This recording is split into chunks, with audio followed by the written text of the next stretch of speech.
Ladies and gentlemen, the following segment of the podcast is presented exclusively by Hillsdale College. For over 175 years, four purposes have defined Hillsdale's mission: learning, character, faith, and freedom. Thank you for listening, and my sincere appreciation to our brothers and sisters at Hillsdale for their great sponsorship. He's here. He's here.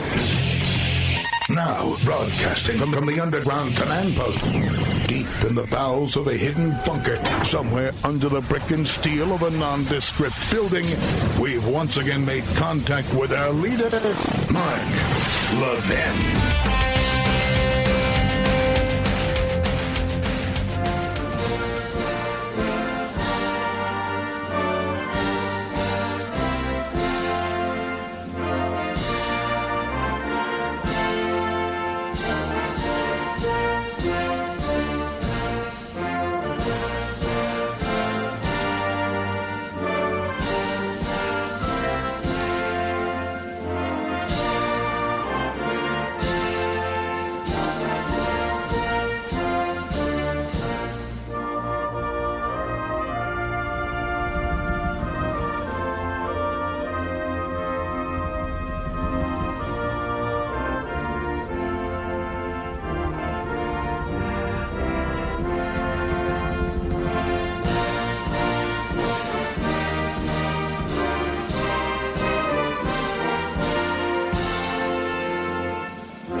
The best of Mark Levin. Happy Thanksgiving. Hello, America. Mark Levin here. Our number, 877-381-3811. 877-381-3811. Lots to cover tonight. Welcome.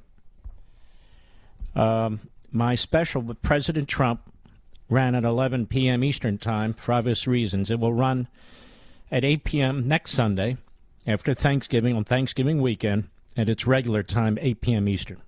There's actually two parts to the interview, and he really is quite fascinating as he goes through his presidency and so forth. And his book is fantastic, just beautiful, and you can get that at 45, the number 45books.com, 45books.com. I don't even think it's on Amazon right now. I don't think any former president has been treated this way, but let's roll on here. Well, you saw the slaughter that took place at the Waukesha parade, or at least you saw part of it in the discussion that followed, and now the suspect has been charged. We have a thoroughly, completely, and grotesquely racist media in this country, as I explained the other week and weeks prior. It is also anti-Semitic. It's also part of the American Marxist movement. It is a reflection of the Democrat Party, and the Democrat Party is a reflection of it. Our friend Daniel Horowitz at The Blaze, he says, last Sunday night it appeared that the Waukesha attack would dominate the news cycle for the upcoming holiday week. After all, it's not every day that a madman plows his car at full speed into a Christmas parade, killing 5 and injuring 40. Yet by the time I woke up this morning to search out information on the alleged attacker, I could barely find any mainstream media articles probing the background of the suspect. Now I know why. Darrell Edwards Brooks Jr., and by the way, if I were MSNBC or CNN or the New York Times or the Washington Post or any of the rest of the American Marxist Democrat Party propaganda media, and this man were white, that would be the lead story. Would it not, Mr. Producer? He's white. He's part of the deplorables. There's connections with Trump. Now, how do I know this? Because we all know this. What they did to Kyle Rittenhouse. White nationalist, militia. They're still attacking him. They're still attacking our jury system. It's unbelievable. But he goes on. Darrell Edward Brooks, Jr., 39 of Milwaukee, was arrested Sunday night, and at the time this article published is being held as a person of interest. He's the person of interest. In the attack, where a red Ford Escape can be seen plowing into the Christmas parade, an act that resulted in at least 5 fatalities. Brooks is a rapper who goes by Math Boy Fly on social media and had just posted on the Kyle Rittenhouse verdict prior to the attack. While we don't know if he was motivated by BLM or Antifa-related sentiments, we do know that he is a career criminal who was just released from jail on low bail. Now, this is a pattern. This is a big pattern. The 3 people shot by Rittenhouse were all felons at one point, and 2 of them violent felons. And so there's something terribly wrong with this bail that's taking place, with the failure of prosecutors, with the failure of judges, undermining law enforcement. According to court documents, Brooks was charged in Milwaukee on November 5 for resisting an officer, felony bail jumping, second-degree reckless endangering safety with domestic abuse assessments, and disorderly conduct and battery. It's all on the public record. Brooks was released last Friday, on just $1,000 bail despite a prior rap sheet. Even if one believes that these crimes don't warrant his being held pre-trial on a higher bail threshold, the fact remains that he was charged with multiple crimes while already out on bail for other felonies. And if he'd still been in custody, 5 people might not be dead today. In July 2020, Brooks was charged with 2 felony uses of dangerous weapons and a possession of a gun as a felon, which is also a felony. And we're finding throughout the country that gun felons with prior violent records are being released on low bail or no bail. Brooks was released on February 2021 on just $500. Heavy.com obtained his full rap sheet from Wisconsin court records and found charges of battery, gun misuse, strangulation and suffocation, and property destruction dating as far back as 1999. Also, someone with his name and year of birth and with a picture that matches Brooks' description is registered as a Tier 2 sex offender on the sex offender registry in Nevada. There's a video online of Brooks discussing the incident in Nevada where he claims he didn't know the girl was 16 years old. On October 18, 2006, there was a deposition in Washoe County Court against a man with the same name for statutory sexual seduction. In June 2016, he was charged in the same court for failing to obey sex offender laws. His social media posts are replete with anti-police and black nationalist rhetoric.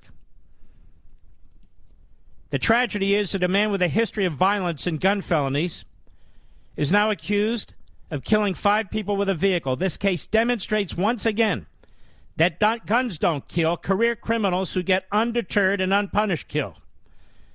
As I noted last week, aside from the culture of leniency that has permeated the justice system in all 50 states, the COVID shutdowns have caused such a backlog in the courts that high-level criminals are being released on low bail indefinitely with no court date in sight. This is a forgotten yet potent casualty of the lockdowns that will reverberate through our society for years to come.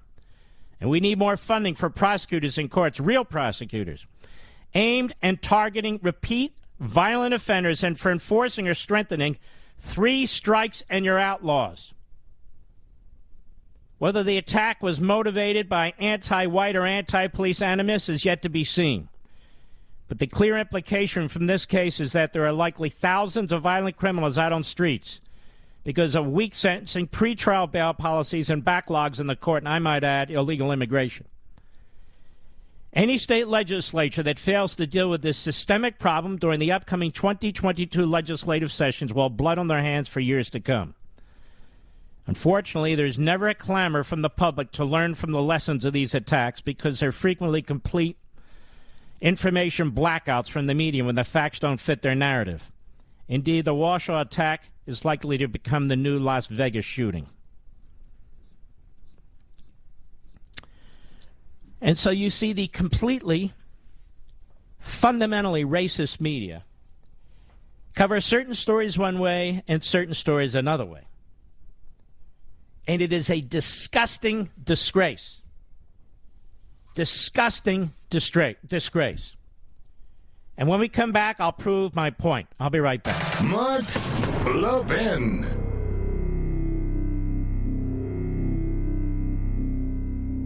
American history and civics education is at a turning point. Will we allow bureaucrats and lobbyists to choose what school children are taught, or will we teach the whole truth? My friends at Hillsdale College argue for teaching the truth. They've made the Hillsdale 1776 curriculum downloadable for free at ləʻvɪn4hillsdale.com, available not only to teachers but also to citizens just like you to share with other concerned Americans. This complete K-12 history and civics curriculum, designed to give educators guidance, not mandates, allows students to learn the tragedies and triumphs of American history as it really happened. Only through a complete and honest study of our history can students fully understand the world in which they live. Our children deserve to be taught the truth through a sound curriculum that was created by teachers, not bureaucrats, and upholds the dignity of each individual. America's future depends upon an honest, candid look at our history. Download Hillsdale's 1776 curriculum for free today at ləʻvɪn4hillsdale.com.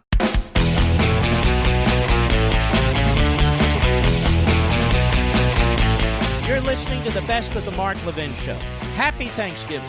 You know, I watched a clip of Jalen Rose on the sideline at a basketball game, and he felt compelled to comment on this guy Blake, who was shot by the cops multiple times.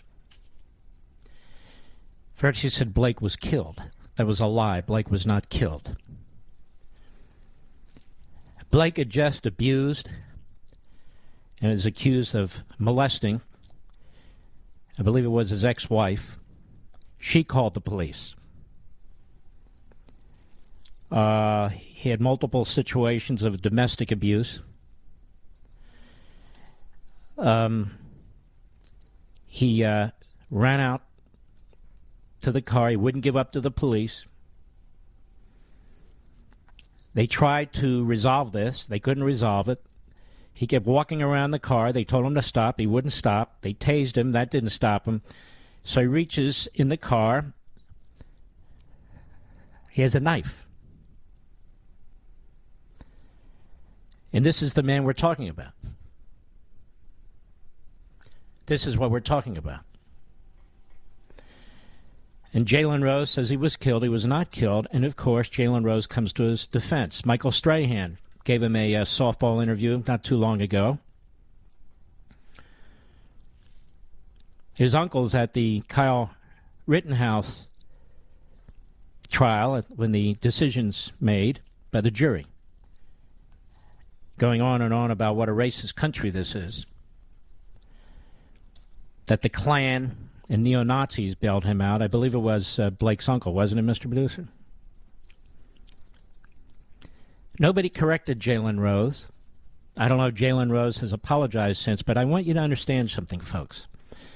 Whether it's ESPN, that I believe is still owned by Disney, whether it's MSNBC, which is owned by Comcast, whether it's CNN, which is owned by AT&T, these massive corporations are giving voice, loud voice, to racists, to flat-out racists. And they are lighting the fuse for violence in this country in ways I've never seen in my life. Because the media are not free. They're tyrannical. Now, first of all, just to remind you, about 2 minutes or so of a tremendous speech that was given in 1963 at the feet of Abraham Lincoln, the foot of the Lincoln Memorial, by Martin Luther King. There were about 250,000 people or so there. Go ahead. I have a dream that one day this nation will rise up and live out the true meaning of its creed. We hold these truths to be self-evident, that all men are created equal. I have a dream that one day on the red hills of Georgia, sons of former slaves and the sons of former slave owners will they be able to sit down together at the table of brotherhood. I have a dream. My 4 little children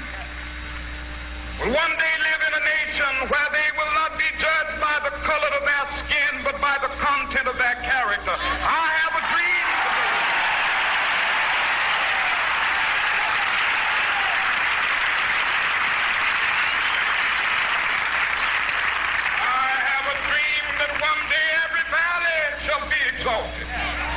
Every hill and mountain shall be made low, the rough places will be made plain, and the crooked places will be made straight, and the glory of the Lord shall be revealed, and all flesh shall see it together. You know who doesn't agree with that? The scholars, the authors, the television hosts, the others who push critical race theory. Critical race theory specifically rejects a colorblind society. It insists on a color-based society. And so Derek Bell, one of the founding fathers of the movement in the 1970s, a Harvard Law School professor, he made it abundantly clear we're not looking for a colorblind society. We're not looking for that at all. Everything associated with this society is poisoned by the white dominant influence in this society. The laws cannot possibly be just. The economic system cannot possibly be just. It is all here to serve the white man. And so that's why, as a Marxist, he believed the society must be overthrown.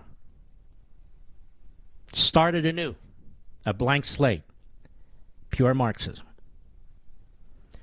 And you hear this from Tiffany Cross on MSNBC Saturday, who's obviously looking for a weekly gig. She's seeing Joy Reid spreading her racist poison, as before she spread her homophobic poison. And she's seeing Joy Reid get a primetime show on MSNBC, again owned by Comcast, where she spews her hate on a nightly basis. And she wants to climb the ladder over there at MSNBC, too. And so Kyle Rittenhouse is found innocent in a jury trial. Much the way Andrew Coffey was found not guilty on 5 counts, including murder and attempted murder. Who's Andrew Coffey? Andrew Coffey is an African American. He was found not guilty on all counts of murder and attempted first-degree murder on Friday. He was accused of firing at Indian River County Sheriff's deputies during an early morning drug raid at his home back in 2017. His girlfriend, Alteria Woods, was caught in the crossfire, shot 10 times. She died. Coffey was charged with the murder of Woods after a grand jury exonerated 2 law enforcement officers for her death. And before the case went to the jury's hands, Coffey took the stand to defend himself, blaming deputies for his girlfriend's death. The defense said Coffey was asleep and thought the flash bang was gunfire, so he fired his gun because he thought he was under attack. Prosecutors said deputies did announce they were there. Coffey was found guilty on account of possession of a firearm by a convicted felon, which could have a penalty up to 30 years. He was also found not guilty in the murder of Woods. Now, what does all this mean? Well, I'll explain when I return.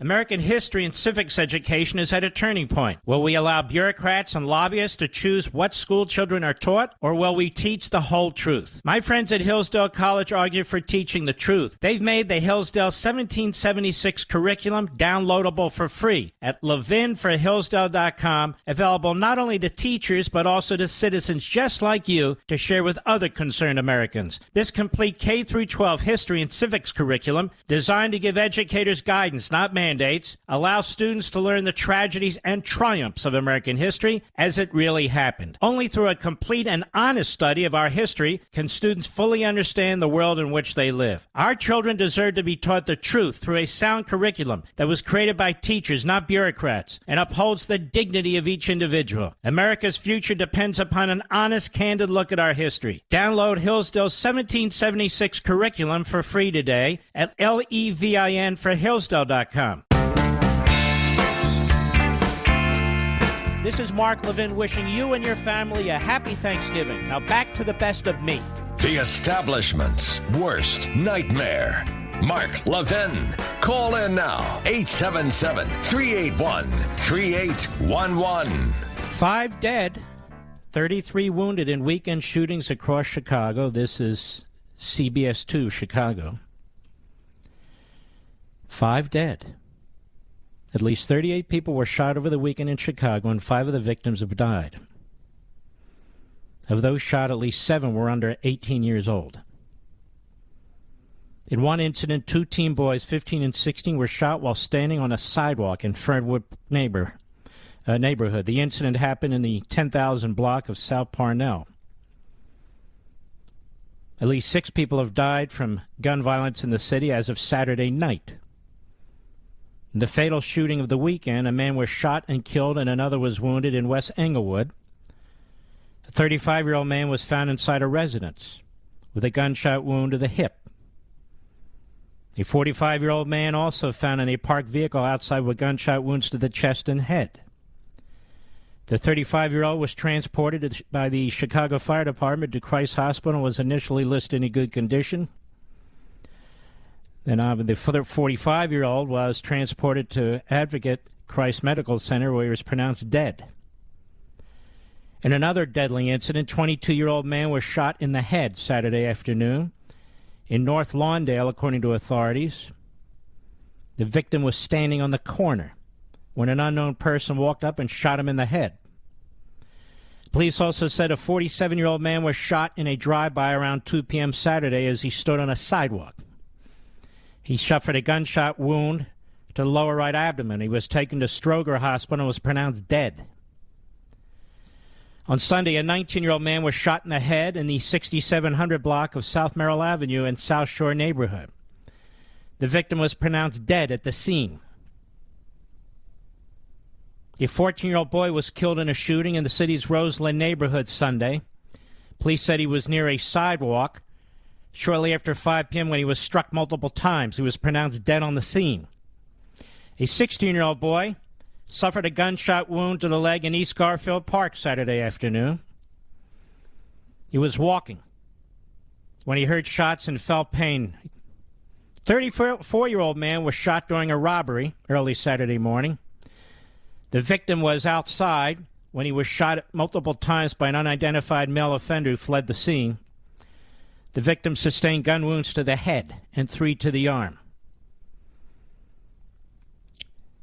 A 27-year-old man suffered a gunshot wound to the back of the head in Roseland neighborhood early Saturday morning. The victim was driving southbound on Michigan Avenue when he heard shots, felt pain, crashed into 2 parked cars. He's in critical condition. A man was shot following a verbal altercation early Saturday morning in the Belmont Heights neighborhood. Police said the 41-year-old victim suffered a gunshot wound to his groin following a verbal altercation with the offender. He's in good condition. A 28-year-old man was shot while driving in the Archer Heights neighborhood early Saturday morning. The victim was a passenger in a traveling vehicle when an unknown Hispanic man fired shots from a passing dark-colored Dodge Durango, striking the victim in the face. A 31-year-old man suffered a gunshot wound to the upper body in West Woodland neighborhood on Friday evening, around 7 p.m. He was standing outside when a dark-colored Nissan drove by and an offender fired shots, striking the victim. He's in critical condition. A 25-year-old man was shot in West Pullman neighborhood Friday evening. He was sitting in his residence when 2 unknown males approached the victim's residence and fired shots from the outside, striking him in the leg. A 17-year-old girl was shot while driving Friday evening in Englewood. She was driving a vehicle when she pulled up to a stoplight in a blue-colored sedan, pulled up alongside the victim's vehicle. An unknown offender from the sedan fired shots, striking her, wounding her in the upper back. 2 teen boys were shot in the Fernwood neighborhood Friday evening. Authorities said a 15-year-old, 16-year-old victims were on the sidewalk when they both sustained gunshot wounds on their left legs by an unknown offender. A 58-year-old man was shot and wounded in Englewood Friday evening. Police said around 5:15. Victim suffered shots to the right leg and shoulder. And a 27-year-old man was shot in Calumet Heights early Sunday morning. The man was a passenger in a vehicle when shots were fired and the victim was struck. He's listed in critical condition.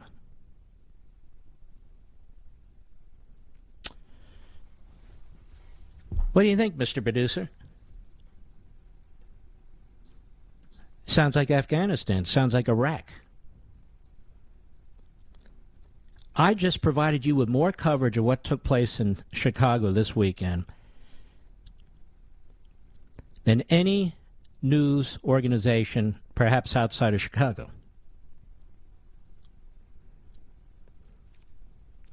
And these other news organizations are talking about white supremacists.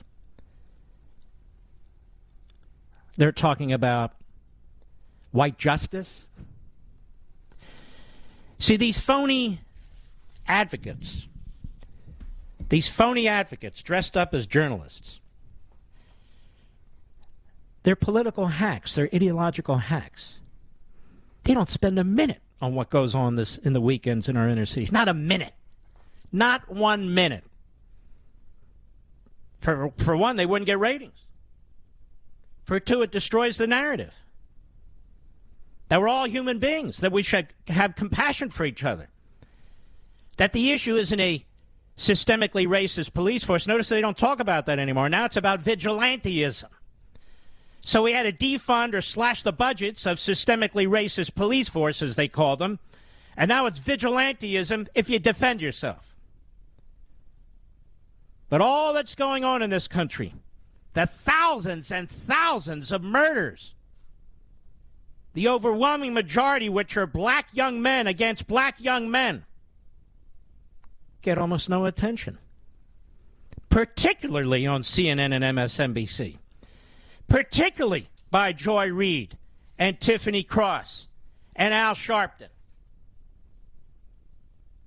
not to mention Joe Scarborough, Mika Brzezinski, and Fredo Cuomo and all the rest.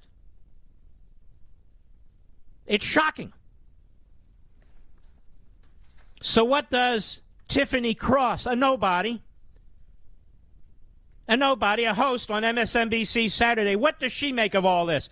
Well, the mayhem and carnage is going on in the inner cities. What does she make of all this? Cut 5, go. He wasn't the only lawmaker to make this point. Paul Gosar, whose own family doesn't like him, said that he wanted Kyle as an intern. I find these people disgusting, Ellie. I'm disgusted at what I'm seeing. It's not just this trial, it's other trials. But this in particular, the fact that white supremacists roam the halls of Congress freely and celebrate this little murderous white supremacist, and the fact that he gets to walk the streets freely, it lets you know these people have access to instituting shut up, you moron. You racist moron. That's exactly what you are. That is exactly what you are. Little white supremacist, little murderous white supremacist. That is a perfect lawsuit. Perfect. He was found not guilty in each case, and he's not a white supremacist. But it doesn't matter. What about Andrew Coffey? Is he a white supremacist? Is he a black nationalist? What is he? He's none of those things. I told you the media, the American media, are racist. They embrace this critical race theory. Somebody like Tiffany Cross can get on the air and say the things that she says, knowing full well that her bosses at MSNBC and the overlords over there at Comcast are pleased with her. The corporate media is destroying our country with the reprobates, the miscreants, and the malcontents they hire. It's shocking. Ellie Mistel of The Nation, which is a radical left, I don't even know what they call it anymore, magazine, she was on the same show. They cherry-picked their guests for this very purpose. Cut 6, go. The Honorable Prophet, Ellie, you punctuate the point why none of us were surprised yesterday. That does not make the decision, however, any less outrageous. This happened because this is what the white justice system was designed to do, all right? This is not a miscarriage of justice. This is justice working as intended for white people. And the way you know that Got is that? because... Got that? These stereotypes, the broad strokes, the ad hominem attacks against the entire system, against judges, against juries, as racist for white people, is sickening. The case in Kenosha didn't involve anybody but white people. But it doesn't matter, because Elie Mystal, the Honorable Prophet, is he a prophet, Mr. Producer? The Honorable Prophet, or whomever, says so. The whole system is built for white people, except for all the white people who are convicted, I guess. Go ahead. The reason why I was able to predict that was because of the judge. The judge No, was in the reason you were able to predict it, moron, is because it was predictable by everybody that this was a political prosecution brought on by a mob. A mob in the media, a mob in the streets, a mob in the Democrat Party. Can you imagine if this was the kind of mindset that was in charge of justice in this country? Can you imagine? So how do Elie Mystal and Tiffany Cross, two nobodies, I never heard of them before, they've done nothing for any community as far as I'm concerned, undermine this country with their propaganda and their hate? How do they explain Andrew Coffey? If the justice system is built for white people, how do they explain Andrew Coffey? They can't. How do they explain this man, multiple felon, since 1999, who gets out on bail for $500 and 2 days later is driving a red Ford SUV into a crowd of innocent human beings? The white justice system? How do they explain that? They don't, and they don't have to, because they don't want to debate anybody. They don't want to be challenged. This is propaganda, pure and simple. It is hate. It is poison. It is bigotry. It's racism. And often it's anti-Semitism. That's what Comcast has brought us on MSNBC. That's what AT&T has brought us on CNN. It's that simple. That's what it is. I'll be right back. Mark Levin.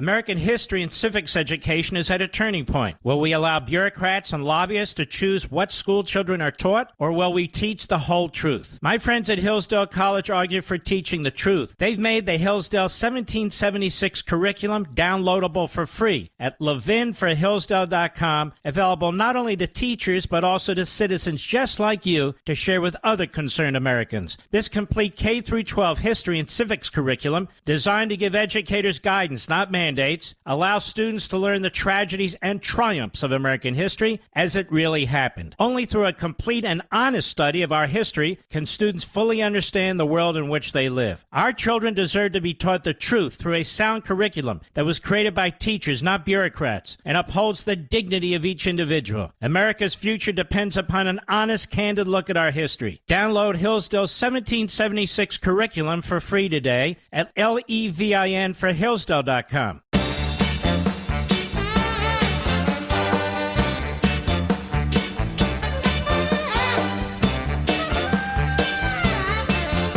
Best of Mark Levin. Happy Thanksgiving. Seems like there's a lot of vigilantes in the streets of Chicago.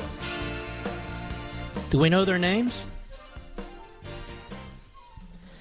Have big media at MSNBC and NBC, Comcast, a big media at CNN and AT&T, a big media at the New York Slimes and the Washington Combos, Bezos operation, and on and on and on. Have they gone into the city of Chicago or Washington or Baltimore or any major city to track down the perpetrators and their names to inform the American people? Have they? Have they? Is that white justice? What is that? And why don't they do it? And why aren't these hosts on MSNBC concerned about it? They don't even talk about it. Christmas is like what? What's today? 34 days away. That's it. 34 days away. Thanksgiving is 3 days away. Order your copy of American Marxism immediately to get to family members as either a gift or to bring to Thanksgiving to have a good, solid, intelligent discussion. Maybe you'll persuade a few people, ask them to read it. And if you don't have time to send it to yourself and you're already away, well, that's the genius of the internet. You can order the book and have it arrive or greet you at the location you're going to. I want to encourage you to go on Amazon.com or any major retail store as you're out there shopping. And please get your copies of American Marxism. This is a crucially important book. Those who have it, almost 1.2 million people. We have over 21,000 comments on Amazon. 5 stars. You can even hear people on Fox and talk radio basically regurgitating some of what's in the book because they read it. And that's a good thing. That's a positive thing. Is it not? MSNBC, well, let me put it to you this way. CNN is dying altogether. They've now been acquired, and they're the boss of all bosses over there. The head of AT&T is flirting with the idea of changing its format back to a news format. What will all the reprobates, miscreants, and malcontents on CNN do? Well, maybe they'll join the Biden administration or the administration of Chairman Xi over there in China. They have a lot in common. What about MSLSD? MSLSD, it's just a matter of time. When you have pukes on there who spew their hate and racism and their stupidity, it's tough to take. Speaking of which, when we come back, Joy Reid. Not to be ignored, of course. I'll be right back.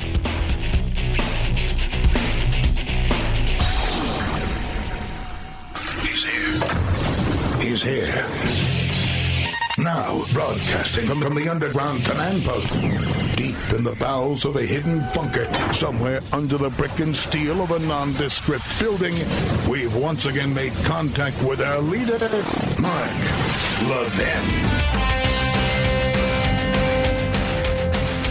You're listening to the best of the Mark Levin Show. Happy Thanksgiving. State of Wisconsin versus Kyle Rittenhouse. As to the first count of the information, Joseph Rosenbaum. We, the jury, find the defendant, Kyle H. Rittenhouse, not guilty. As to the second count of the information, Richard McGinnis, we, the jury, find the defendant, Kyle H. Rittenhouse, not guilty. As to the third count of the information, unknown male, we, the jury, find the defendant, Kyle H. Rittenhouse, not guilty. As to the fourth count of the information, Anthony Huber, we, the jury, find the defendant, Kyle H. Rittenhouse, not guilty.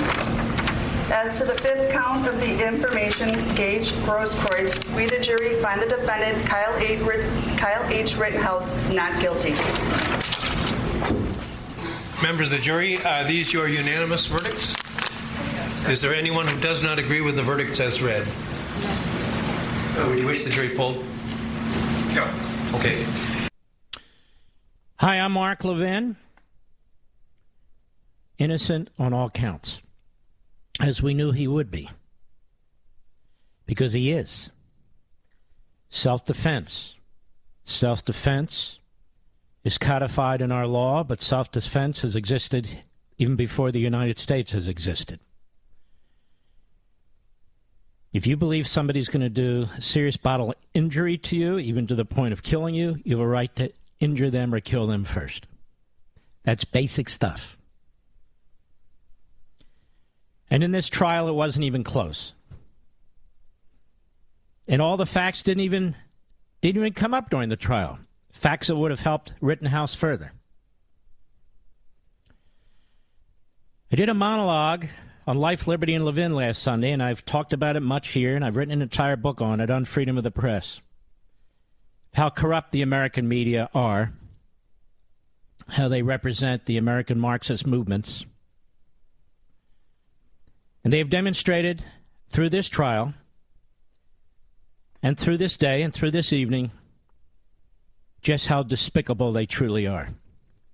And they are joined by multiple Democrats on Capitol Hill who do not believe in self-defense when it comes to you, be you black, white, brown, yellow, red, whatever. But when it comes to them, they have an entire police force, the Capitol Hill police force. When it comes to them and January 6th, they believe they were threatened, even though not one of them was touched. A nonviolent protester was killed. They believe that was an insurrection. They believe that was the greatest crime against humanity. So when it comes to their persons, when it comes to their safety, they want private safety, publicly subsidized safety, their own police force, National Guard, whatever it takes. But when it comes to your safety, you don't even have a right to defend yourself while they're disarming, defunding, slashing the budgets of law enforcement. While their party is directing police officers to put down their weapons and not stand their ground, but back up in the face of Black Lives Matter, Antifa, rioters, and felons who are out to destroy society.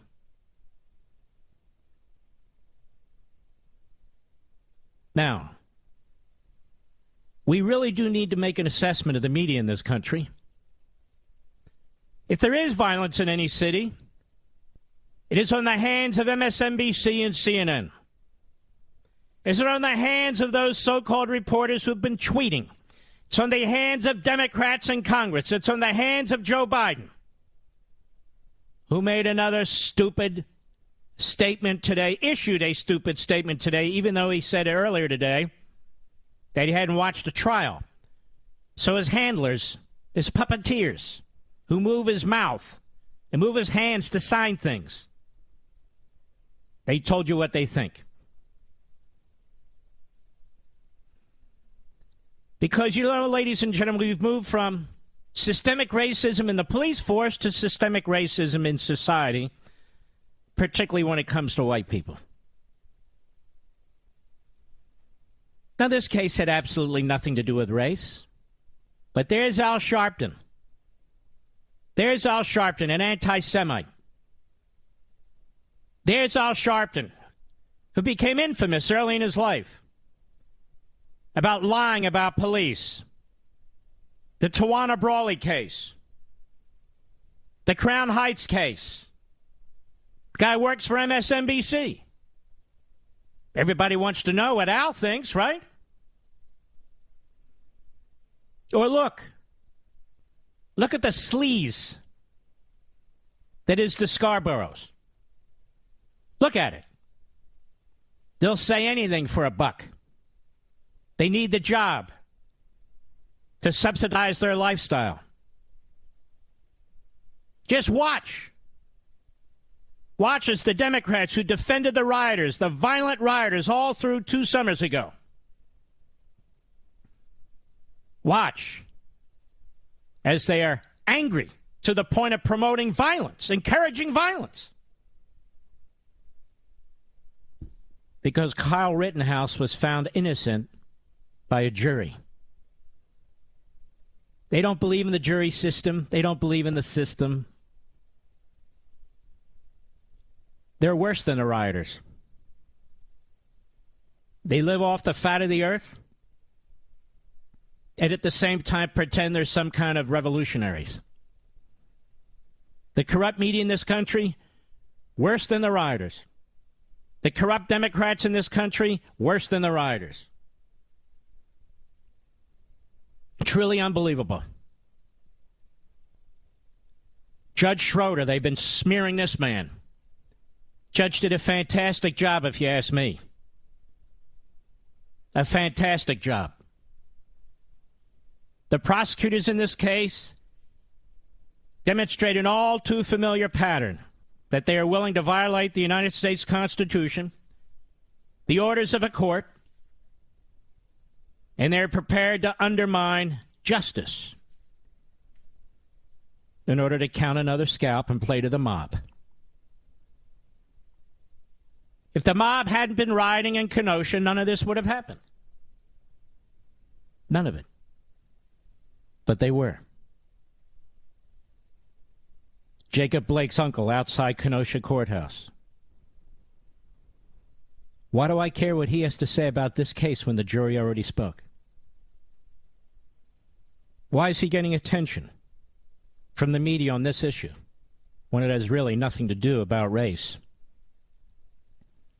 Had to do about 3 men who tried to kill a 17-year-old and a 17-year-old that chose not to be killed and fought back. You're not allowed to fight back. You're not allowed to have a weapon. You need to roll over as they defund or slash the police budgets in this country, as they order the police to stand down against the rioters, as the governor of Wisconsin refused President Trump's offer of National Guardsmen, as Pelosi did when it came to the Capitol building. Liz Cheney won't be looking into that because she's a fraud.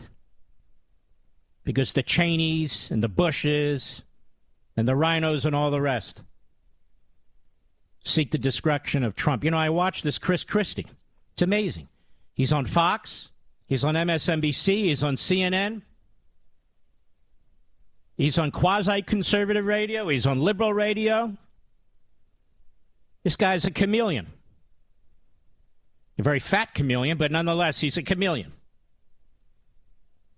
And he's written a book which will fail. Nobody's going to follow Chris Christie. Nobody. Chris Christie represents the old Republican Party, not the Reagan Republican Party, the old Republican Party. The party of the Cheneys and the Bushes. The party of the Romneys. The party of the McConnells. That's Chris Christie. And that's a loser. That's a losing prescription for this country. I don't know why certain hosts, colleagues or otherwise, feel the need to promote Christie because he's promoting a book. I don't know.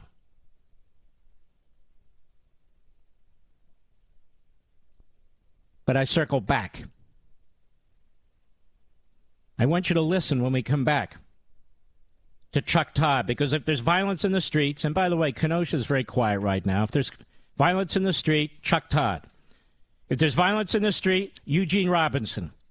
If there's violence in the street, Tali Farhadian. If there's violence in the street, Joyce Vance. These are the people, these are the mouthpieces all over the media, and they're not alone.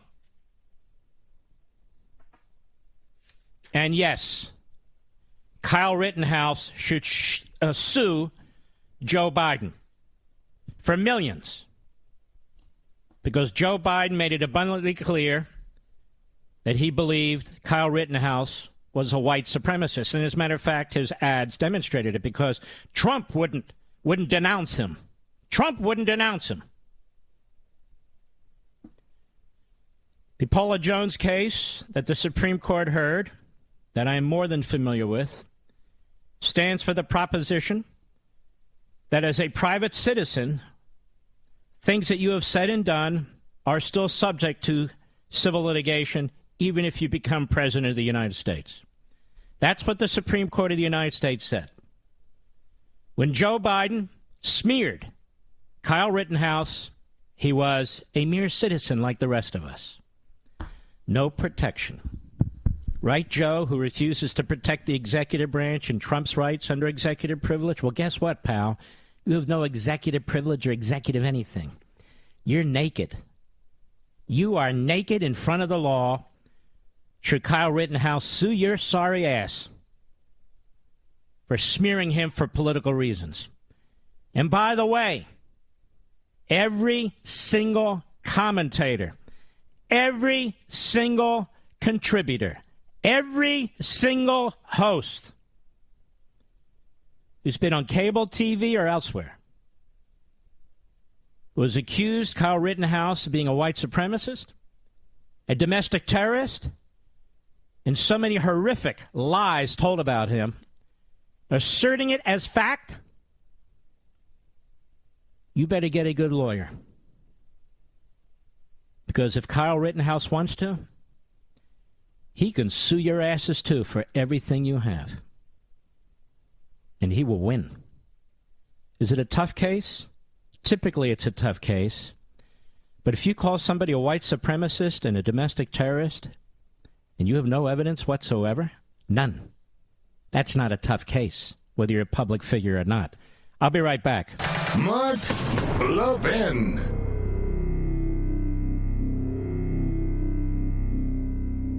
Over 2,000 of you, my listeners, made the switch from overpriced wireless carriers to Pure Talk over the past few months. We want the rest of you to join us and to see what we're talking about. If you're with AT&T and Verizon or T-Mobile, your family could save over $800 a year just by switching to Pure Talk. You get great coverage, you can keep your phone and your number, and you'll save a fortune. Pure Talk is the top-rated wireless company by Consumer Affairs, with the absolute best consumer service team based right here in America. Does that sound good? Well, it gets better. Right now, get unlimited talk, text, and 6 gigs of data, just $30 a month. And if you go over on data, they don't charge you for it. They don't care. Go to puretalkusa.com and enter promo code Levin Podcast. Again, puretalkusa.com, promo code Levin, Levin Podcast. And when you do, you'll save 50% off your first month. That's puretalkusa.com, promo code Levin Podcast. Pure Talk USA, simply smarter wireless.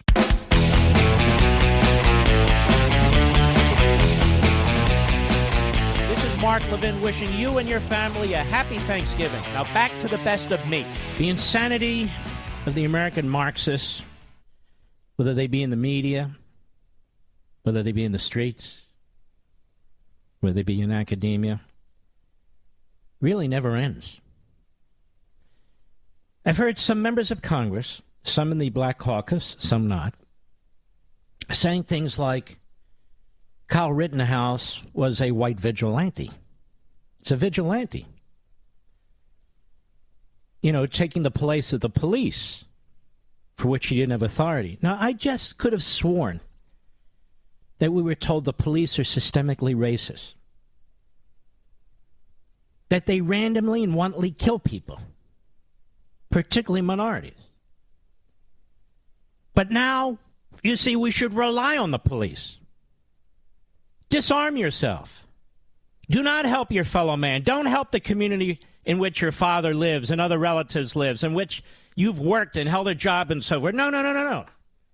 Leave it to the systemically white racist police forces that randomly kill minorities to protect the community? Or which is it? It's neither. The insanity of these people, these American Marxists, cannot be what we adopt and embrace. I'll take it one step further. You ready? You ready, Media Matters and Mediaite and real Americans who love this country? Kyle Rittenhouse is a quintessential red-blooded American. He went to this community, which is a neighboring community, which, as I say, he had relatives living there, friends there, he worked there. Somebody asked him to help protect his property. On the third night of rioting, he comes there with a fire extinguisher. He comes there with a Red Cross bag, basically, to help provide medical assistance. And he arms himself because he's smart, because he knows it's a riot situation where the mob has been hitting people, harming people, beating people, killing people. You know, that's been the nature of the mob all that summer long. And so he exercises his free will. He exercises his right to help the community. That's not a vigilante. What, you have to be in the Peace Corps? Is that it? One grotesque individual, a felon, who raped a little girl, chases him down and tries to kill him or harm him, but he's shot, and he's killed first. Another one chases him down, smacks him in the head with a skateboard, and then in the neck, comes at him again, and he shoots him and kills him. And then the third one points a gun at his...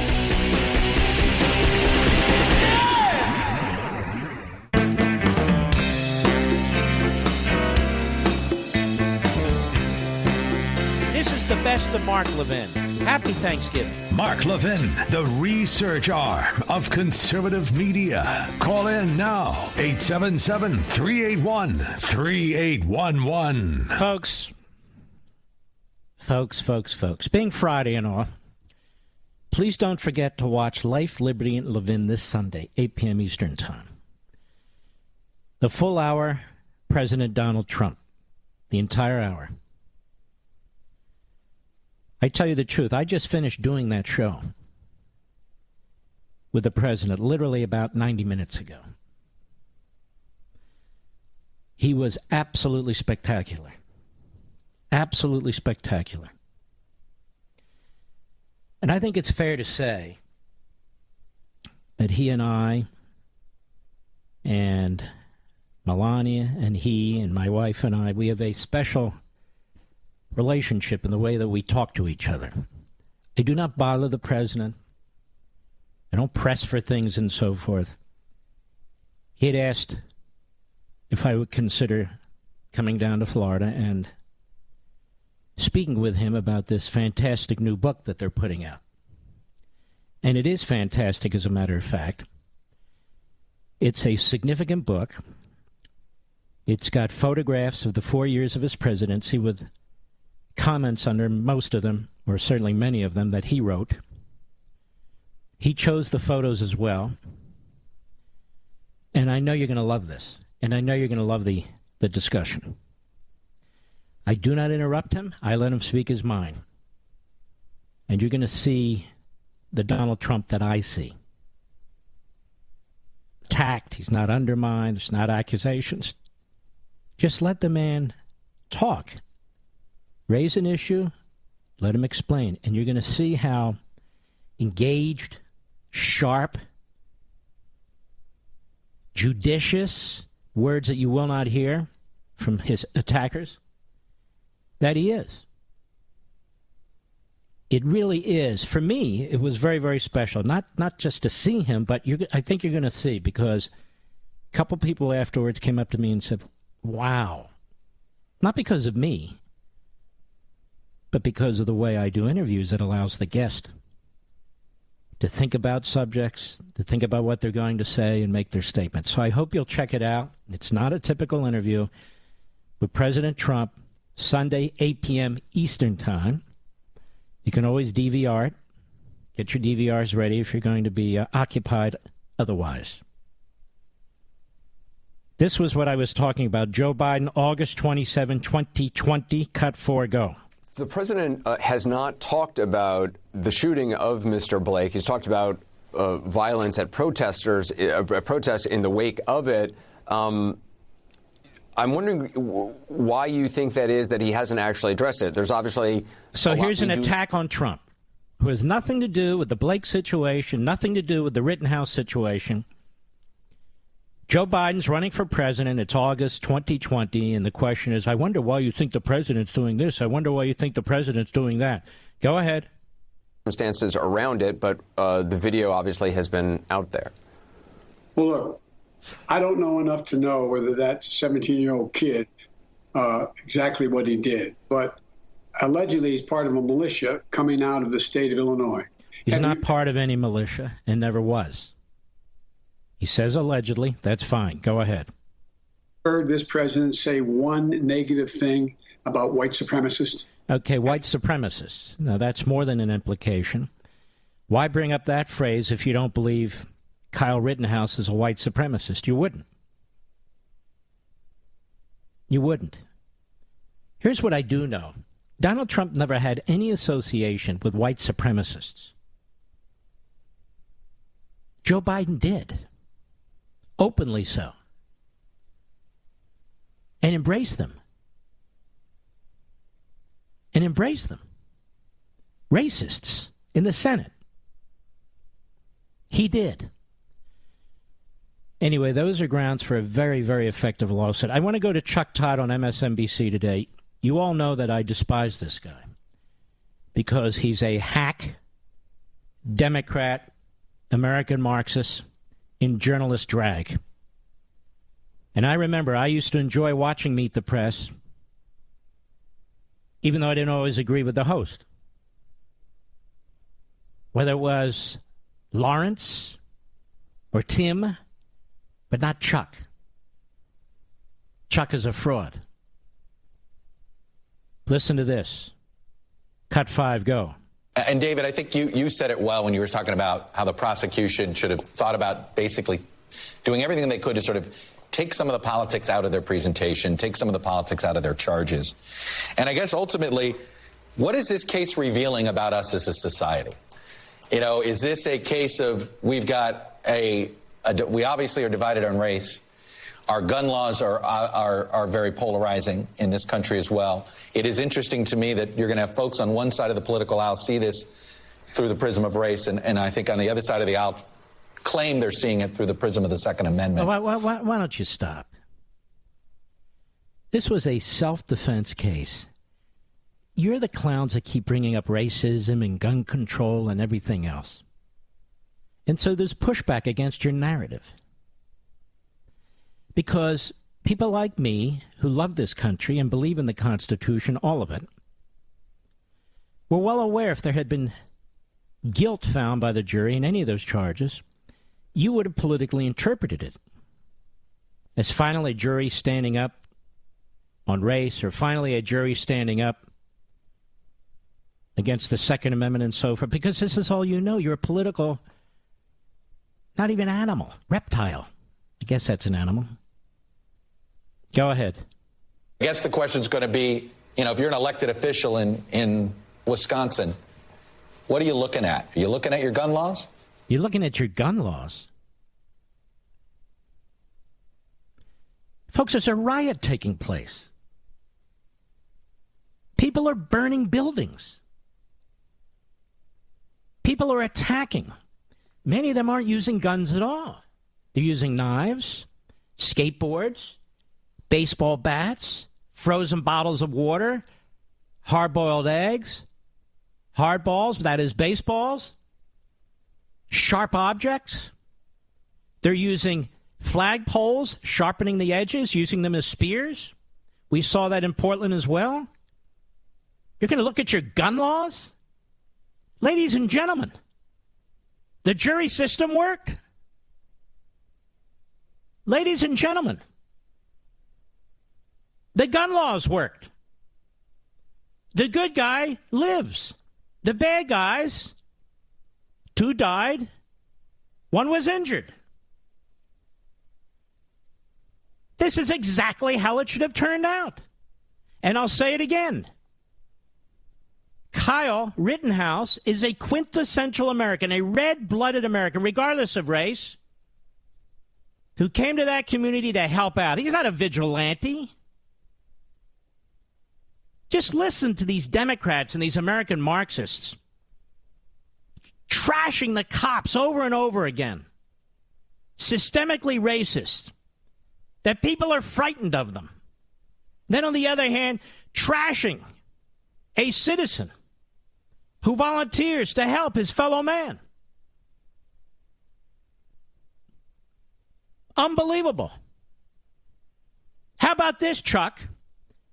All 3 of these men who attacked Kyle Rittenhouse had long felony records. Long felony records. Why were they out of prison? Maybe Wisconsin needs to look at its criminal code. Maybe it needs to have tougher sentencing. I'm not even going to waste my time with David Henderson, who's a cherry-picked moron. But he's a former federal who cares? Now, Jacob Blake's uncle's outside the Kenosha courthouse.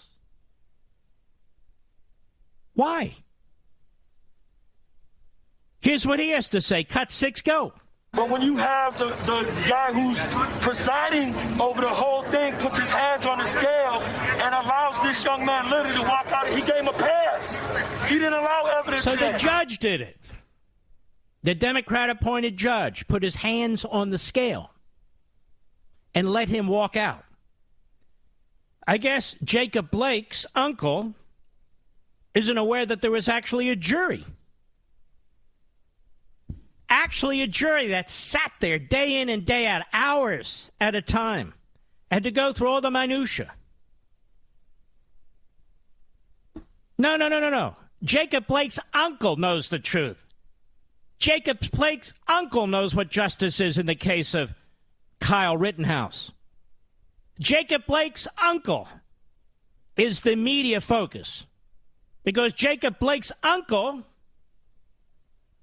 fills the narrative that the media are pushing. Go ahead. Somebody said they were going to kill somebody with an AR-15 30, 40 days ago, and they actually do it 40 days later. That's good evidence. If somebody's in before that shows the Proud Boy sign, then goes into a bar at 17 and Is it good evidence if somebody has a knife? Is it good evidence if somebody used to beat up their significant other? Is that good evidence, too, that they're quite capable of killing another person? Is that good evidence, too? Is it good evidence that Jacobson was a violent felon, a rapist? Multiple counts of domestic violence? Huber, multiple counts of domestic violence? Is that good evidence, too? And what was the third one, whose name escapes me, and thank God it does? What was he doing illegally possessing a pistol? As it turns out, he was illegally possessing a pistol, whereas Rittenhouse was not illegally possessing an AR-15. What about that, Jacob Blake's uncle? Go ahead. You know his ideology. They talk about harming African Americans. They talk about harming minorities. And he didn't talk about harming African Americans or minorities. Why are you saying that, Jacob Blaine's uncle, about Kyle Rittenhouse? Why are you saying that? There was no evidence introduced saying such a thing. You know, Kyle Rittenhouse has a civil action against Jacob Blake's uncle. I don't think he'll do that, but he does. Because now they're out character assassinating the man. Go ahead. Now you tell us why he got a free ride. His bail money was raised by the Proud Boys, the Ku Klux Klan, the Nazis, the skinheads. Are they plugged up in this courtroom? Do we know the history of this judge? His bail money was raised by the Ku Klux Klan, the neo-Nazis, and on and on and on. Do we know this judge? Was he on somebody's payroll too? Go ahead. Been racist as hell to these people in Kenosha for many years. Do we know his background? So the people of Kenosha have been racist as hell.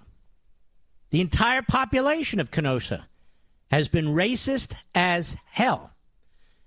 So you see, ladies and gentlemen, everything that took place in the court of law doesn't matter to Jacob Blake's uncle. But Jacob Blake's uncle is just a mouthpiece for the American media that believe exactly the same thing. The rule of law, no.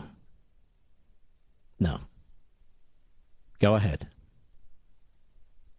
Well, that's it. Well, there you have it. I'll be right back. Mark Levin.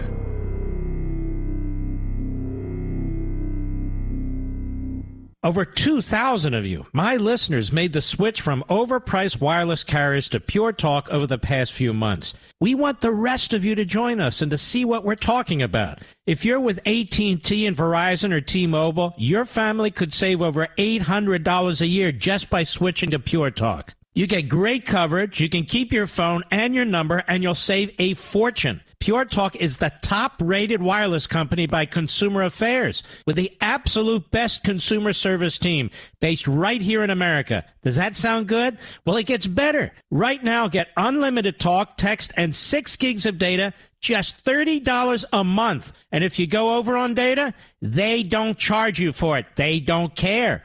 Go to puretalkusa.com and enter promo code Levin Podcast. Again, puretalkusa.com, promo code Levin, Levin Podcast. And when you do, you'll save 50% off your first month. That's puretalkusa.com, promo code Levin Podcast. Pure Talk USA, simply smarter wireless.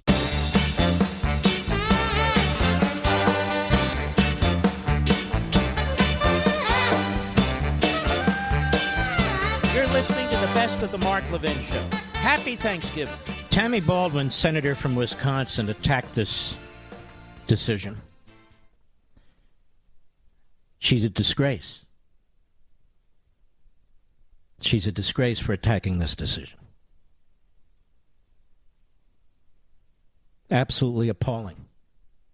You have the House Democratic campaign folks saying this decision was disgusting. It was disgusting. You have media folks, I'm not going to play them all, Eugene Robinson of the Washington Post. I think he's on the Pulitzer Committee, by the way, on MSNBC today. To the extent that this legitimizes the line of thinking, action is very dangerous and worrisome. This is a divided country. Hair trigger on a lot of issues in a country where there are more guns than people. What did that have to do with what took place? I don't remember him being concerned about violence and more guns than people when the riots were taking place. They were mostly peaceful, right? Tali Farhadi and Weinstein, whatever, NBC News legal analyst, dangerous combination, effectively, saying of self-defense laws and proliferation of guns. That's a legal analyst. Joyce Vance, another MSNBC legal analyst, compares Kyle Rittenhouse to a bank robber shooting at people trying to stop the robbery.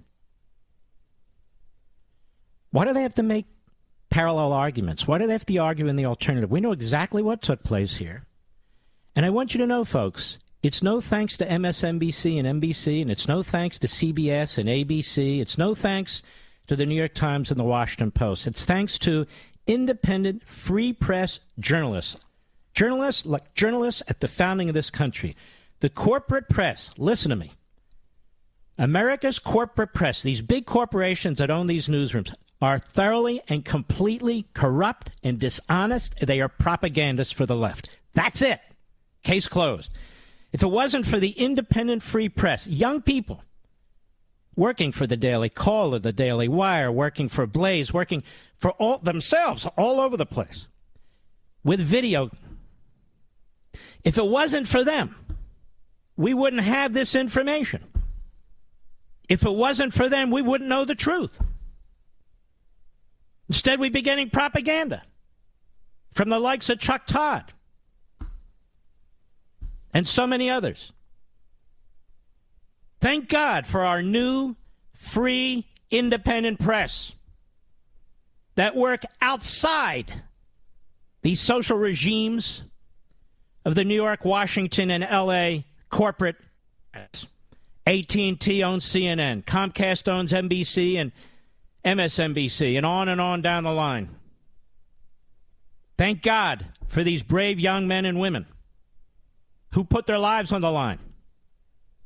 Why in the world should you even believe the press on anything anymore? They covered up the Holocaust. They promoted Castro. They pushed the Russia collusion narrative, which was a lie from day one. They covered up the Hunter Biden scandal. They're covering up the Joe Biden scandal. They had joint bank accounts and so forth. These are disreputable, dishonest individuals cloaked in roles as journalists. This is the corporate press. They are corrupt. Absolutely corrupt. As they sit silently and dare not comment on what China's doing to the Uyghurs, lest they have their press passes pulled and can't go into that genocidal regime. That genocidal regime that is now poised to attack Taiwan after the Olympics. Unbelievable. All right, when we come back, what the Democrats in the House of Representatives are trying to do to this great country.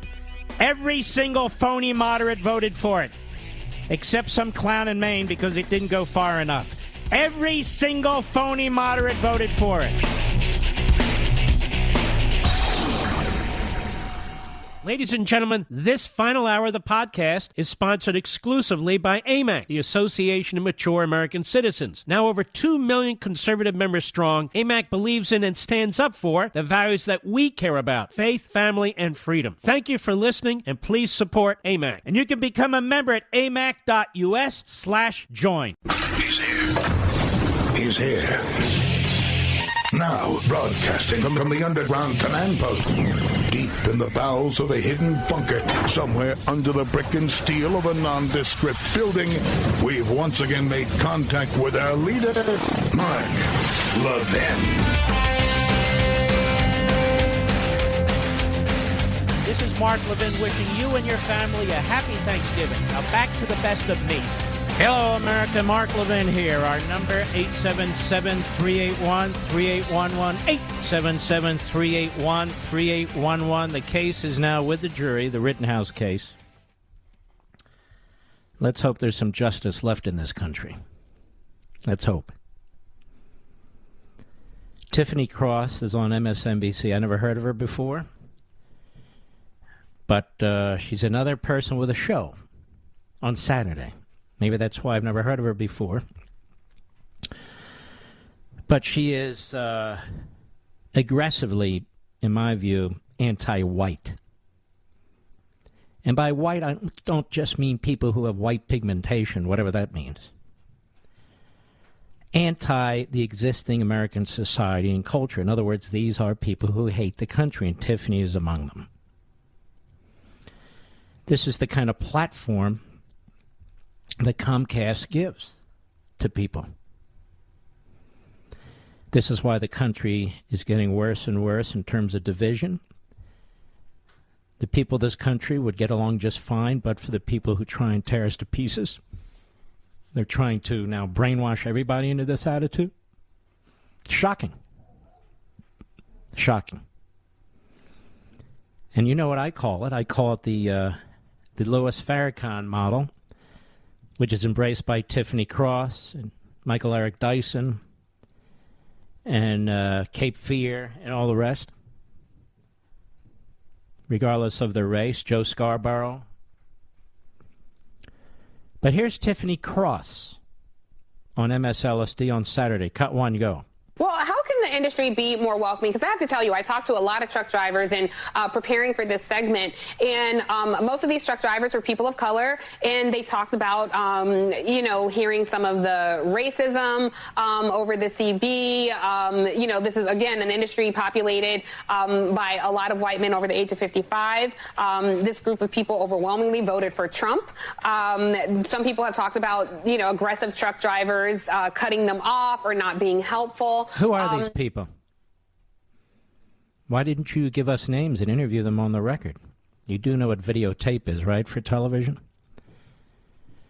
She spoke to people, most of these truck drivers, people of color, in preparing her segment. Well, where did you talk to them? What truck stop? There's a community of people in various professions, various areas of work, where race doesn't play a big role. It doesn't, and truck drivers is among them. They need each other. They help each other. They need each other and they help each other. And so Tiffany Cross is creating a narrative now. Go ahead, finish it up. Obviously, the more populated it is with people of color, I think you'll see less of that. Think you'll see less of that. So we have black truck drivers being cut off by white truck drivers. They hear white truck drivers talking over CBs. Do they still use CBs? I guess they do. I don't see them on sale very much anywhere, but maybe they do. I thought we had what we call iPhones. Nonetheless, whatever. And so even trucking is racist, according to her. Now, she has no idea about trucking or truckers. She said she talked to mostly black truck drivers in preparation for this segment. Again, I'd love to know who they were and where she did this. And why didn't she have a microphone and a camera with her? By the way, Jason Whitlock was on my show Sunday, did a fantastic job, as did Byron Donalds. And whenever I bring somebody on my program, they wind up everywhere. Have you noticed that, Mr. Producer? And here we go today. So this is Tiffany Cross. Can you imagine going to bed at night and waking up in the morning and all you can think about is race and racism constantly? Tiffany, do you know that you work for a company that's called Comcast, that's overwhelmingly white board of directors, and the owners are white? Are you aware of this? Are you aware of this, Tiffany? Does that not repulse you? And yet you're hired by them. How can that be? Because they think like you? Well, according to Jonathan Capehart, that doesn't matter. Just because you hire black people, just because they're not, even if you marry them, you don't get absolution. Because we all know if you marry a person of another faith or another race, you're doing it because you want absolution. That's how sick these people are. That's how sick these people are. So Tiffany Cross, who talks like this, who thinks she's Chris Matthews. Chris Matthews is gone now, and we know why, don't we, Chris? Wink, wink. Tiffany Cross, who talks like this, she's so smart because people think if you talk real fast, you're real smart. And there's Tiffany Cross on MSNBC Saturday. Nobody watching. Everybody's watching football. They're going out or they're doing something else.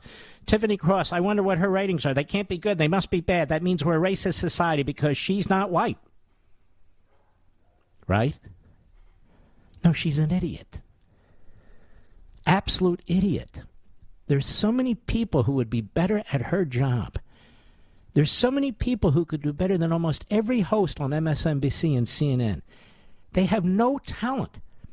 All they do is constantly spew the hate and the racism while they're making a fortune on TV.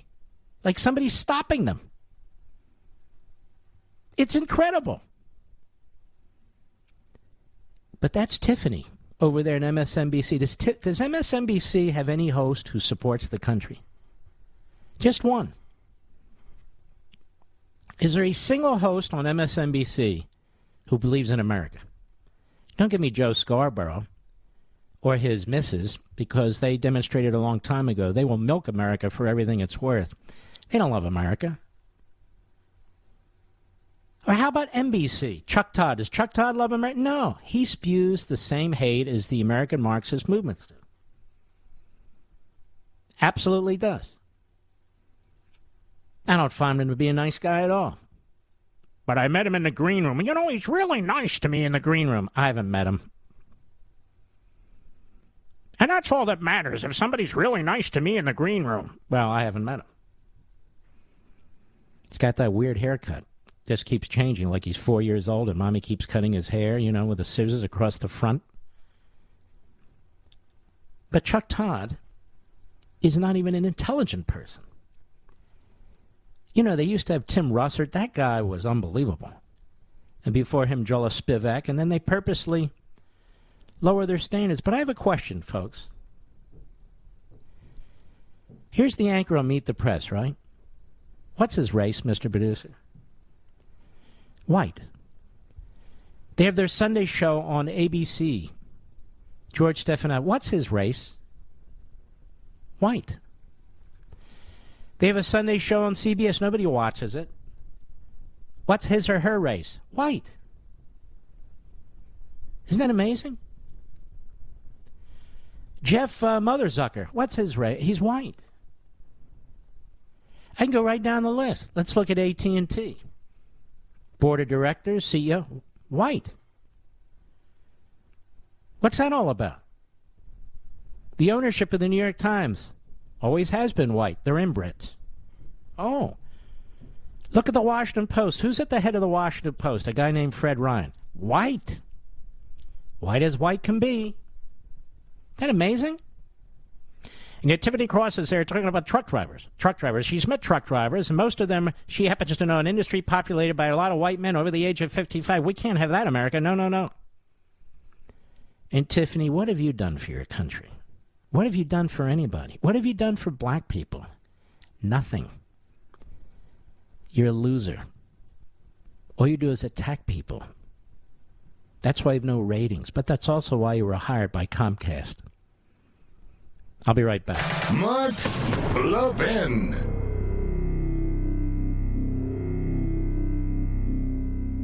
AMAC, the Association of Mature American Citizens, is one of the fastest growing organizations in America. Now over 2 million conservative members strong, and I'm one of them. AMAC believes in and stands up for the values that we constitutional conservatives care about. More than talk, AMAC fights. A full-time presence in Washington, AMAC pushes back against reckless spending, disasters like Medicare for All, and the expanding reach of the federal government. And beyond advocacy, joining AMAC gives you access to a wealth of benefits and discounts, including special member-only rates on car insurance, travel discounts, cell phone plans, and a hell of a lot more. And if that's not enough, you'll get AMAC's bi-monthly magazine, full of insightful articles on issues that matter to most of us, we conservatives. As I said, I'm an AMAC member, and you should be too. Join today at amac.us. That's AMAC.us.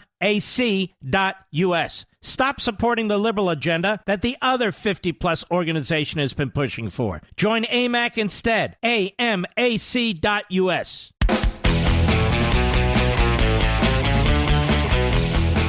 This is the best of Mark Levin. Happy Thanksgiving. Well, it looks like Tiffany What's-Her-Face at MSLSD has infuriated truckers across the country because it always comes down to race with the race baiters and the racists. So if there's an issue with the supply chain, it must be white truck drivers cutting off black truck drivers, you see. Now, Tiffany, of course, doesn't know anything about the private sector, anything at all. But there she is. So let's go to some of the callers. Damon in McAllister, Ohio, XM Satellite. How are you? Mark, it's a privilege talking to you. I'm approaching McAllister, Oklahoma, actually about an hour away. What Tiffany is saying is untrue. I mean, sure, people don't like truck drivers. The only people that like truck drivers are little kids and homeless people. Little kids because you got a big horn, and homeless people because you got a big sleeper. But, hey, I was at the Pilot yesterday, and I seen a black truck driver that was having problems backing his truck into a tight spot. A white truck driver came out and helped him back his truck in. I've helped out truck drivers before, and I'll tell you what, if there's anybody that's mad at truck drivers, it's the shippers or the receivers. They're angry at everybody because when you back your truck in, they've got to do this thing called work. They have to start up the forklift and start unloading your truck. So, yeah, you're going to have that happen. Now, I'm third generation. My dad is minority. He had trouble back in his day. My grandfather, when he was driving, he had trouble back in his day. But things have changed, and truck drivers nowadays are more helping each other out than they would be against each other because because nobody likes this. I mean, shippers, receivers, cops, dispatchers. Yeah, we love you here. I've been talking about you guys for decades. And here's the thing.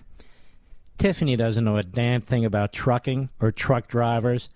She said she spoke to truck drivers over the weekend or last week, mostly black truck drivers, in preparation for her segment. Well, why wouldn't she have a microphone and a video camera there? Yeah, show me the tape. Let's see some tape. That's all I got to say, Mark. You have a great day. Be all safe. right, buddy. Take care. Let's see. J.H., Lavelle, Wisconsin, XM Satellite. How are you?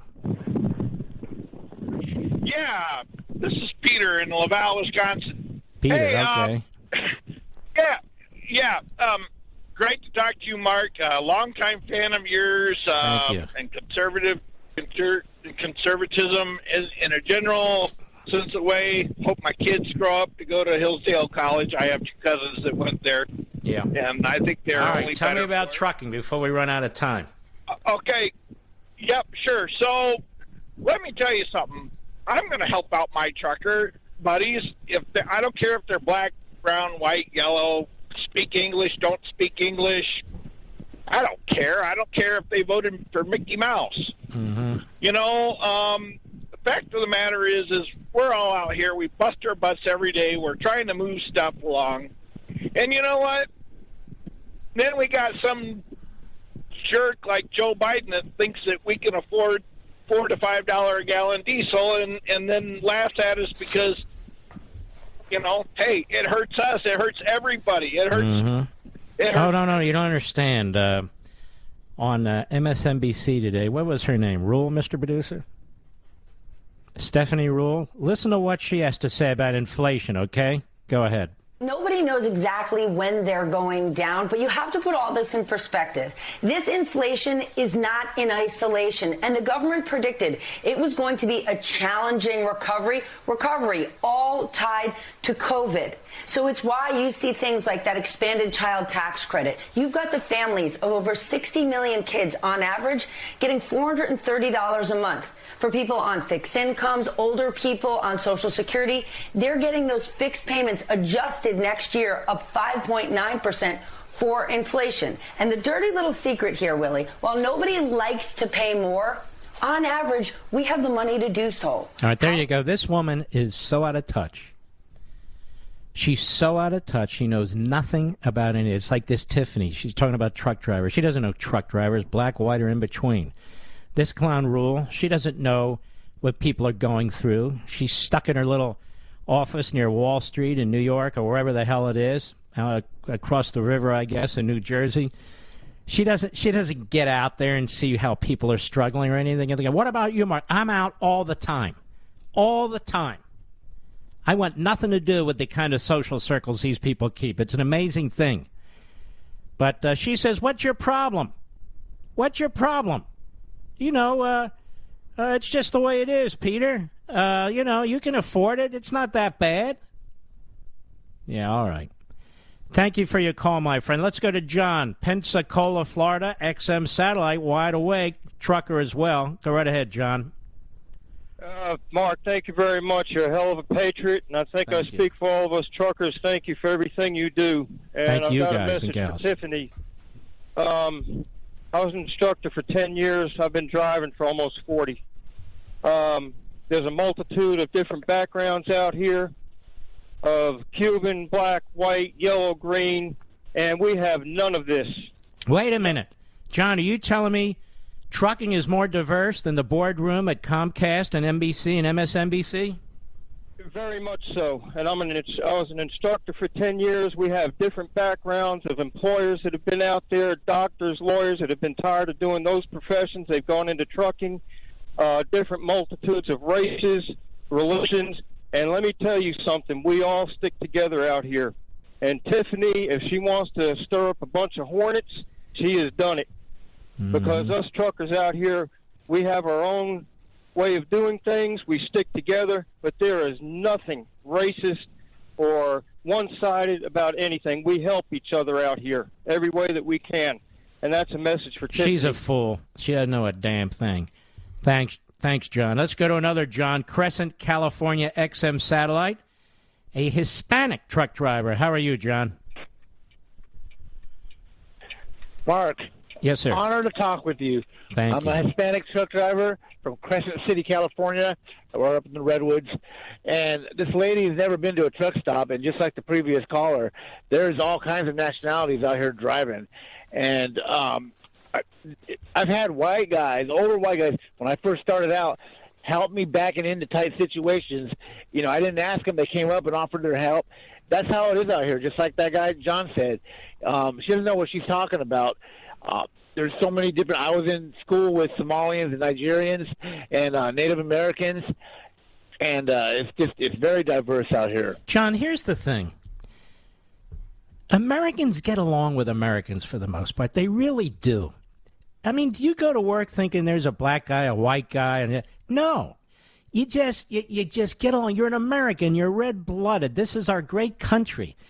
And we want the place to work. We want to provide for our families. We want to live in safe communities. This is what we all want.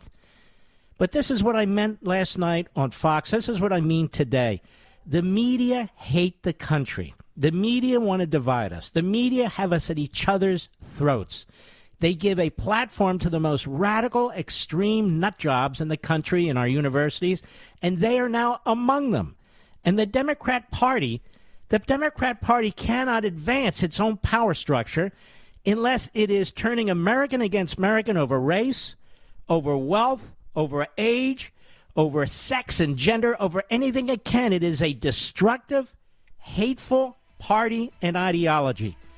It just is. And you know what's interesting, John? More and more people are realizing that, from white suburbs to Hispanic border towns to black inner cities. I think more and more people are realizing now that the Democrat Party is out for the Democrat Party. John, thank you. John before John, thank you, sir. And I'll be right back.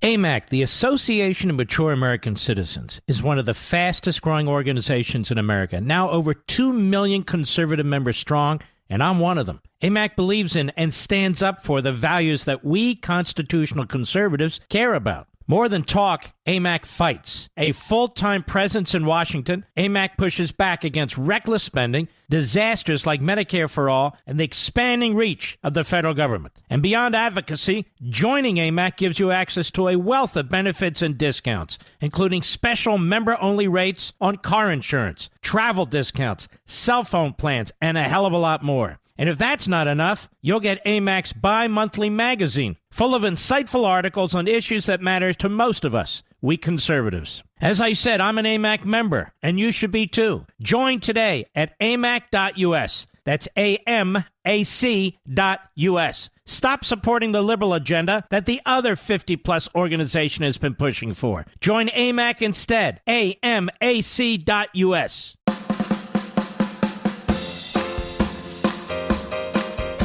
You're listening to the best of the Mark Levin Show. Happy Thanksgiving. Liberty's voice, Mark Levin. Talk with that voice now. 877-381-3811. Nicole Hannah-Jones tweets over at The Federalist. They picked it up.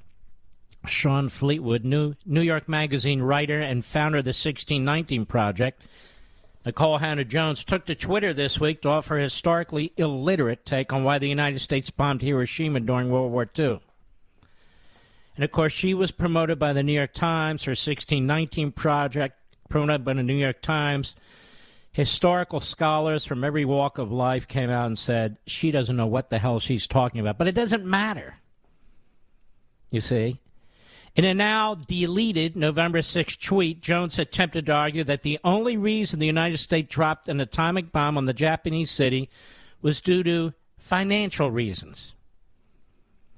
All you World War II vets, listen to this. She said they dropped the bomb, they, I guess meaning her country, America, when they knew surrender was coming because they'd spent all this money developing it, and to prove it was worth it, she wrote, propaganda is not history, my friend. Now, that is unbelievable. She is a complete idiot. She is a complete idiot. The first bomb was dropped, and then the second bomb was dropped because Japan refused to accept unconditional surrender. And that's what Harry Truman insisted on. She is a historical illiterate, but she can push her pablum, her hate for this country, and there's not a single corrupt media platform that wouldn't love to have her. Jones has since tried to backtrack on the statement, saying that apparently we are at a time in my career where a tweet response with 100 likes is worthy of all kinds of explication and condemnations 5 days after I wrote it, even after I've deleted it. But sure, okay, you're an idiot. That's why. Pathetic. And so people are educating her. That's why they responded to her. The historically inaccurate tweet came in a series of comments from the 1619 founder, who said she felt ashamed while visiting the Hiroshima Peace Memorial Museum in Japan. Feeling ashamed of shameful things is not bad. It's called being an empathetic and moral human being. Yes, but being an idiot is called being an idiot. Shame helps us do better. When I visited the Hiroshima Peace Memorial Museum about the impact of the U.S. atomic bomb, as an American, I felt shame. Oh, my God. Jones later continued saying, as a black American, I knew the same government that bombed Japan was also actively segregating black Americans and tacitly condoning racial terrorism and fascism in the U.S. South. And so even though my people were not responsible, as an American and a human, I felt shame. How is this bad? The desire for so many Americans to be free of collective shame, collective atonement, and collective responsibility. By the way, that comes right out of Marx. That comes out of the teaching in our colleges and universities. Those of you who've read American Marxism, this is what they always talk about. Collective psychology, collective values, collective shame. She doesn't know anything on her own. She regurgitates the crap she's read by these phony tenured professors and scholars.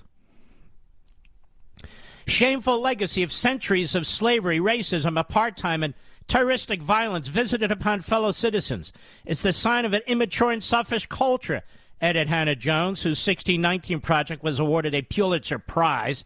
That's all right. They're not worth crap anymore, despite needing a major correction and being criticized of revisionist history by top historians.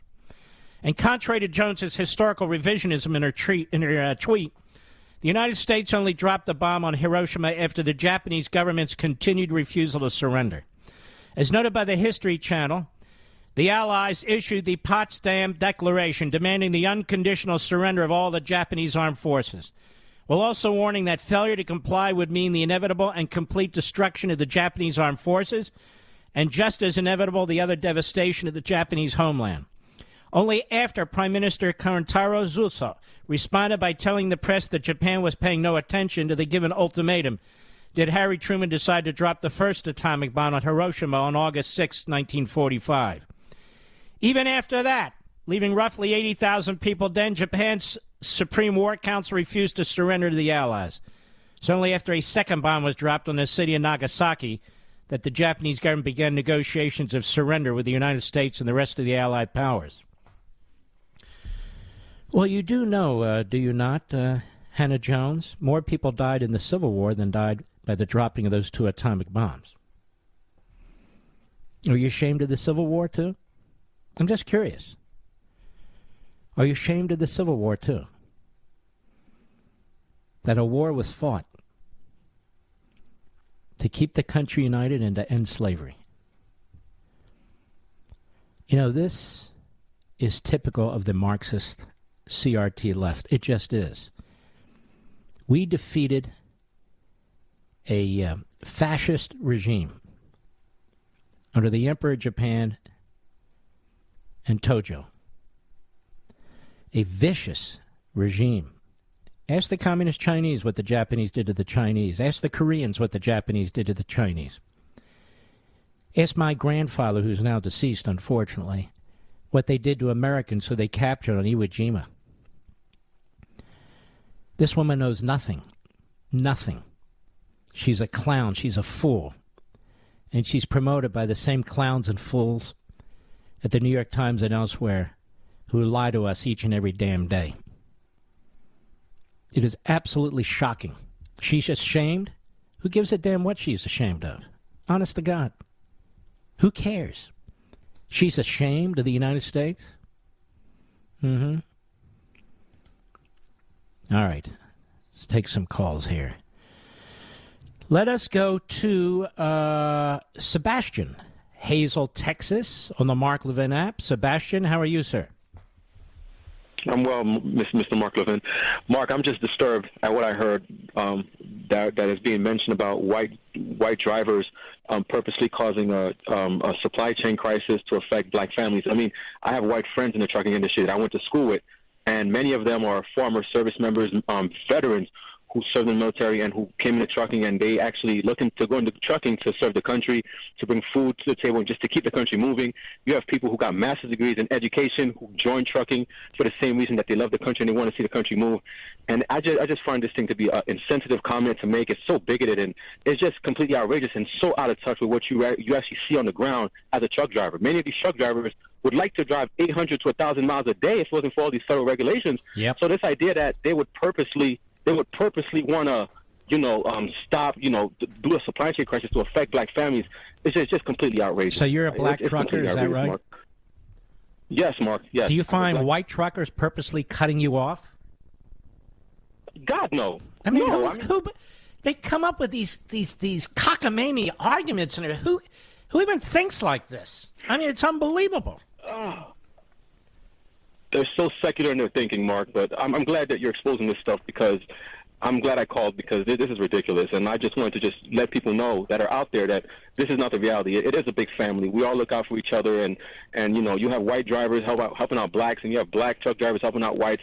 It's all camaraderie. We don't see race, and it's just ridiculous that these people on the media are just talking nonsense. It's so sick. I keep saying Americans pretty much get along with Americans if the politicians and the media would just leave us the hell alone. But they won't, because this gets ratings, because this makes them feel self-righteous, because for Democrats, they believe this is how they get elected, turning one race against another, one ethnicity, one income group against another. We're free Americans. Do whatever the hell you want to do, but the media are completely out of control. Thank you for your call, Sebastian. God bless you, man. We'll come right back. Mark Levin.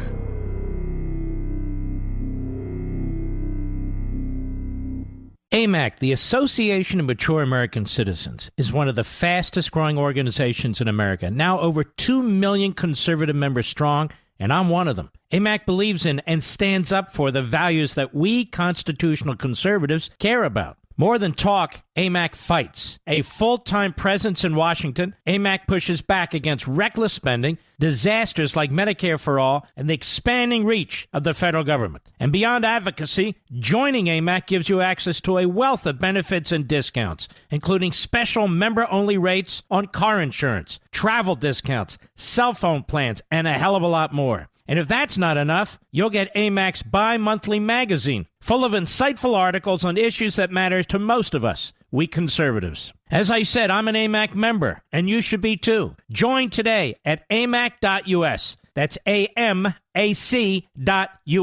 Stop supporting the liberal agenda that the other 50-plus organization has been pushing for. Join AMAC instead. AMAC.us.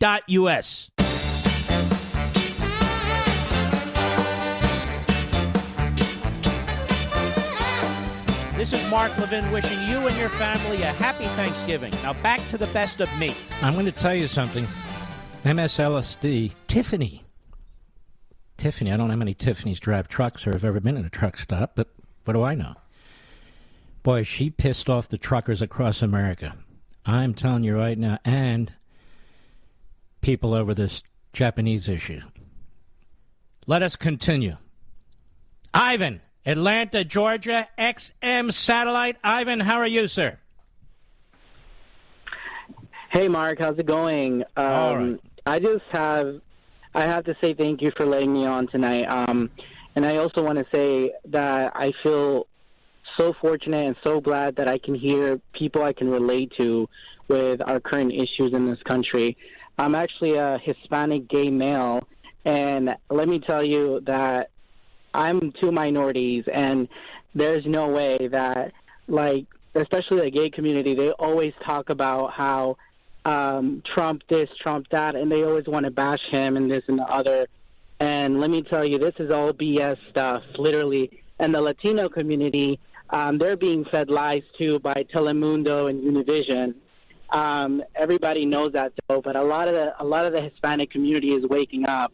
I know my parents; they're in their early 60s, and they always talk about it. And they always say, "Yeah, this administration is really messing up this whole American dream, the dream that we had foreseen." You know, when we were back in our homelands, we thought that coming to this country was going to be the best thing for us. And, you know, and I thank my parents for what they did for us, because they got in line. They did everything through immigration. We came here legally, and we did everything we had to do.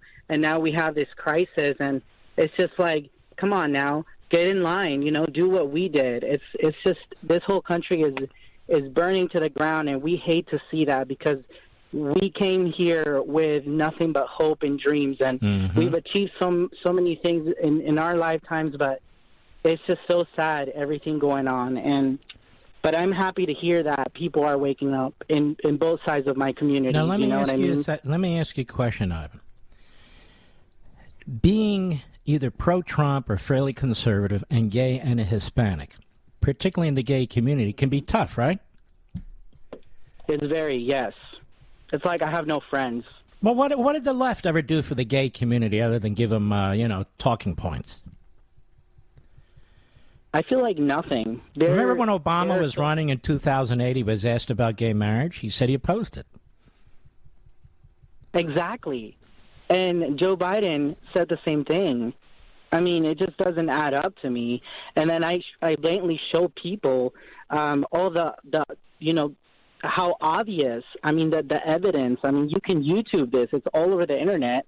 Anybody can watch these videos. And how are they not paying attention to those things?